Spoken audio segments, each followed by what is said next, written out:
Cauchy तू सब आज काम करे में लगल परबियो के दिन कहे ना तो आज 12 ही से खाला मंगा दे। बाहरे से? हाँ तो बाहरे से तनी बारी झोर मंगा दे तो ओल के सब्जी मिला हो। कहाँ मिलती ओल के सब्जी है बरी के झोर? याद जरूरी है बरी के झोर ओल के सब्जी? तो तोरा पते नहीं कि आज कौची कौची बना है जे? कौची कौची बना है? 34 साल के हो गए एकदम ऐसे कहबा कि गांव के हम एकदम ज्ञानी है बाबा ही तो ये सब कुछ न तोरा पता हवा कि आज कौची कौची बना है। आज बना है बरी झोर बर्रा भात ओल के सब्जी बीरा बचका ये सब बना है। तो जरूरी है यही सब खाना? बाहर के खाना मना का खा सके हो? जे बने तो कही तो ही हो कि मंगा देना बरिया झोर बाहर ही से खा ले भाई।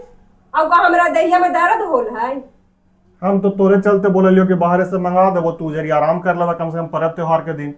तो तोरा तो मन हो कि ना हम कामे करी त कर। हाँ हमरा काम करे के मन है पर अबिया के दिन हमरा सूते के मन नहीं है कि हम चादर तान के सूत गेली आ सब लइकन फैकन ना खाए लखे है। आज हम अपन घरे के खाना बना बना के लइकन के खियाम।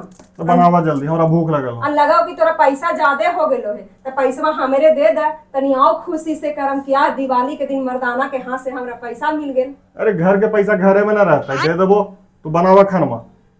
हाँ हमरा देवे के नाम से घर के पैसा घरे में रहता अब बाहरवा से खानमा मंगावे में एकदम निकली थाले जल्दी।